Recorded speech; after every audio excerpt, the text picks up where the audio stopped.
This is the Algebra exam review that covers Unit 1, Topic 3, which is questions 15 through 19. On the exam, you'll be given a formula sheet, so remember to make sure you know how to use it before the exam comes around because it will be very useful.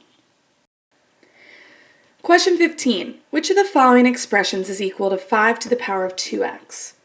Well, one way to solve this is you could pick a value of x and plug it in for a, b, and c and see which one equals 5 to the power of 2x for that value of x. Or we can remember with our powers of exponents, our laws of exponents, we can change 25 into 5 squared because 5 to the power of 2 is 25. We'll put that to the power of x. And then our power of a power says that we can multiply our exponents, and we get 5 to the power of 2 times x, which is equal to 5 to the power of 2x. We can't change b or c into powers of 5 because 10 is 5 times 2, and 2 to the 5th and 5 squared for c are nothing alike. So our answer is going to be A. For 16, Vlad wished to solve the equation 64 to the power of x equals 16 to the power of x plus 7. There are many correct ways to solve this equation. Which of the following is not a correct first step in solving this equation? Well, if we have 64 to the power of x equals 16 to the power of x plus 7, we know that we can change both of these into powers of 4. 4 to the power of 3 is 64, so 4 to the power of 3 to the power of x. And 16 is 4 to the power of 2. And so we have 4 squared to the power of x plus 7. This is going to give us 4 to the power of 3x equals 4 to the power of 2 times the quantity x plus 7. So we know that b works. We also know that we can change 4 into a power of 2. 2 squared to the power of 3x equals 2 squared to the power of 2 times the quantity x plus 7. This will become 2 to the power of 6x equals 2 to the power of 4 times x plus 7. So we know A also works. So our answer is going to be C because there's no way for us to change 64 into a power of 16 because 16 squared is 256, but 64, it's too small. So we have to change them into either powers of 4 or powers of 2. So our answer is going to be C. Question 17. At the beginning of the year, Jared began collecting comic books. He started with 1 comic book. At the end of each month, Jared has 3 times as many comic books as he had the previous month. 8 months later, Sally decides to collect comic books. At the end of each month, she has 9 times more comic books than she had the month before. Complete the table with the number of comic books that Jared and Sally have. Well, Jared's got 3 times as many comic books. So every time a month passes, he's going to have 3 times more comic books, which means times 3. So 27 times 3 is 81. 81 times 3 is 243. 243 times 3 is 729. 729 times 3 is 2,187. 2,187 times 3 is 6,561. 6,561 times 3 is 19,683. And 19,683 times 3 is 59,049. Sally, on the other hand, has 9 times more comic books. So every month that passes, we're going to multiply her answer by 9. So 1 times 9 is 9. 9 times 9 is 81. Our first question was to complete the table. And then our second one, part B, after how many months will Sally have 6,561 comic books? Well, I recommend that we just continue the path. 1 times 9 was 9, 9 times 9 was 81, 81 times 9 is 729, that would be for month 11, And 729 times 9 is 6,561, which would be month 12. So it will either be 4 months after Sally starts collecting,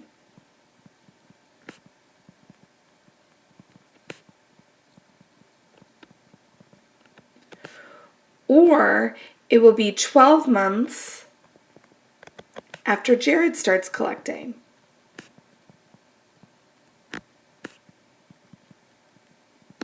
So depending on how you look at it, you're either going to have 4 months or 12 months. Remember, if I'm looking at after how many months after Sally started collecting, this would be month 0, this would be month 1, this would be month 2, this would be month 3, and this would be month 4. So it's either going to be 4 months after Sally starts collecting or 12 months after Jared starts collecting. Part C. Let M represent the number of months after Jared started collecting comic books. Write an expression for the number of comic books that Jared has after M months.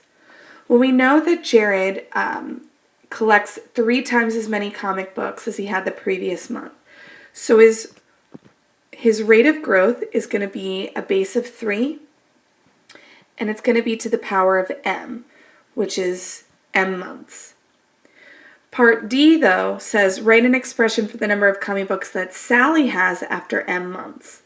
But remember that M represents the number of months after Jared started collecting comic books. So her rate of growth is actually a 9. But if we notice, she starts collecting in month 8. So she's going to be 9 to the power of M minus 8 because she starts 8 months after Jared did. Finally, we're asked to determine after which month Jared and Sally will have collected the same number of comic books.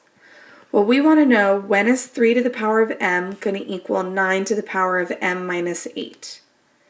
In order for us to solve this, they need to have the same base. I can't change 3 and make it larger, but I can change 9 and make it smaller as a base of 3 that still equals 9. So 3 to the power of M is going to equal 9, which is 3 squared, to the power of M minus 8. So 3 to the power of M equals 3 to the power of 2 times the quantity M minus 8.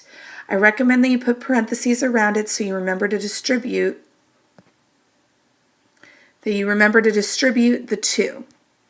So 3 to the power of M equals 3 to the power of 2M minus 16, because I distributed my 2. And now that I have the same base, I know if they're equal quantities, then their exponents must be equal. So M must equal 2M minus 16. I'm going to take away 2M and have negative M equals negative 16. Therefore, I know M must equal 16, so they'll have the same number of books after 16 months from when Jared started collecting.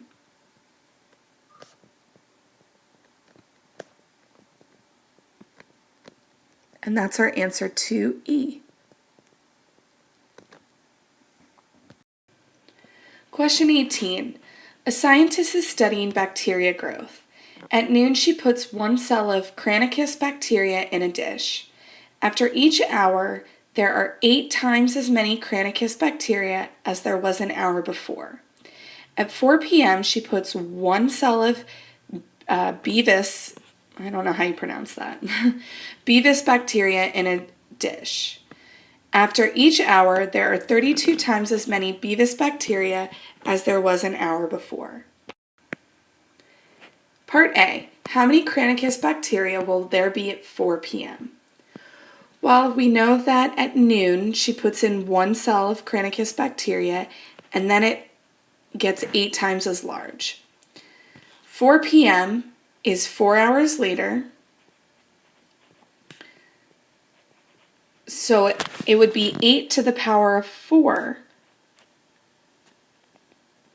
which equals 4,096 bacteria. Part B says how many Bevis bacteria will there be at 6 p.m. Remember that at 4 p.m. she puts the one cell of Bevis bacteria in the dish, and then it grows at a rate of 32 times. So really, at 6 p.m., that's going to be 2 hours later. So we're going to be looking at a base of 32 to the power of 2, which is going to equal 1,024 bacteria. All right, now it says, let H represent the number of bacteria after the scientists put the Cranicus bacteria in the dish. So what does the expression 8 to the power of H represent? It represents the number of Cranicus bacteria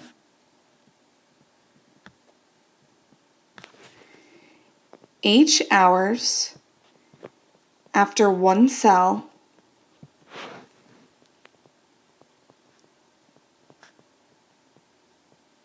of Cranicus bacteria was put in the dish.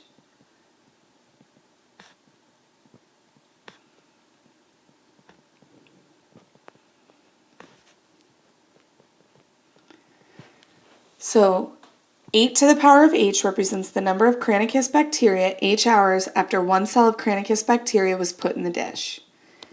Part D asks, what does the expression 32 to the power of H minus 4 represent, and why is the exponent H minus 4?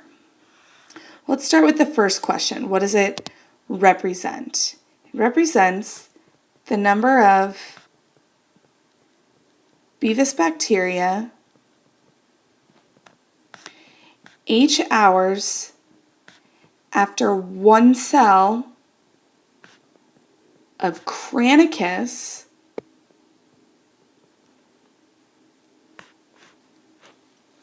sorry, spelled that wrong. After one cell of Cranicus bacteria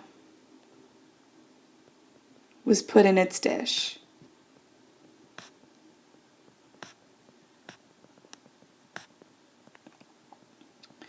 Why is the exponent H minus 4? The exponent is H minus 4 because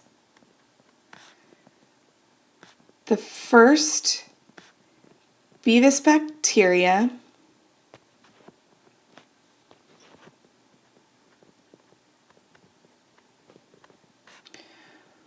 was put in its dish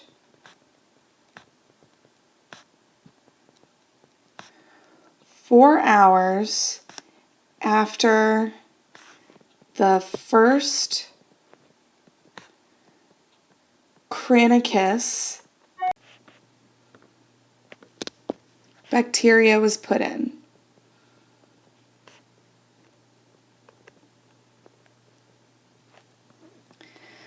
All right, part E says fill in the boxes with the correct exponents. 8 equals 2 to the power of, and the answer is 3, and 32 equals 2 to the power of, and the answer is 5. Finally, we're asked to solve the equation 8 to the power of H equals 32 to the power of H minus 4 to determine when the number of Cranicus bacteria will equal the number of Bevis bacteria. Well, in order to solve this, we need to have the same base. We can't make 32 into a base of 8. Can't make 32 into a base of 4. But we can make 32 into a base of 2, which we can also make 8 into. So 2 to the power of 3 to the power of H. So 2 to the power of 3 is 8, and 8 to the power of H. 32 is 2 to the power of 5. And it's 32 to the power of H minus 4. So 2 to the power of 3 times H equals 2 to the power of 5 times the quantity H minus 4. So we're going to distribute that out. We have 2 to the power of 5H minus 20. And now what we see is we have the same base, so our exponents must be equal to each other. So I'm going to subtract 5H on both sides. I'm going to get negative 2h equals negative 20. Negative 2h equals negative 20. Divide both sides by negative 2, and h is going to equal 10. So it's going to take 10 hours for the number of Granicus bacteria to equal the number of Bevis bacteria. Question 19 asks us to solve the following exponential equations. So part A says 3 to the power of x plus 2 equals 3 to the power of 7. When we're solving exponential equations, our goal is always to have the same base. Well, here we already have the same base, so we can set our exponents equal to each other. X plus 2 is going to equal 7. I can subtract 2 on both sides and get x equals 5. For part B, I've got 25 to the power of x plus 1 equals 5 to the power of x minus 3. I need to have them both have the same base, so the best way is to change 25 into 5 squared. So we have 5 squared to the power of x plus 1 equals 5 to the power of x minus 3. This means I'm going to have 5 to the power of 2 times x plus 1 equals 5 to the power of x minus 3. I'm going to distribute that 2, so I have 5 to the power of 2x plus 2 equals 5 to the power of x minus 3. Now that I have the same base, I can set the exponents equal to each other, and I have 2x plus 2 equals x minus 3. I'm going to take away x on both sides, so I have x plus 2 equals negative 3, and I'm going to take away 2 on both sides, so I have x equals negative 5, and that is my answer. For part C, I have 9 to the power of x plus 2 equals 27 to the power of x. Well, 9 and 27 both can be written as bases of 3, so 9 is 3 squared to the power of x plus 2, and 27 is 3 to the third, and this is to the power of x. So I have 3 to the power of 2 times x plus 2 equals 3 to the power of 3 times x. Well, this gives us 3 to the power of 2x plus 4, because I'm going to distribute that 2, equals 3 to the power of 3x. Since I have the same base, my exponents will be equal to each other, so I have 2x plus 4 equals 3x. I'm going to subtract 2x on both sides, and I'm going to get 4 equals x, which is the same thing as x equals 4. For my last one, part D, we have 1/4 to the power of x equals 8 to the power of x minus 3. Since I can't write 8 as a power of 4, I can write both of them as powers of 2. So starting with the 1/4, what that really is 1 to the power of, 1 over 2 to the power of 2, and that's to the power of x. And 8 is 2 to the power of 3, which is to the power of x minus 3. I have 1 over 2 squared. That doesn't really help me because it's in my denominator. So to bring it into my numerator, I can take the negative exponent of it.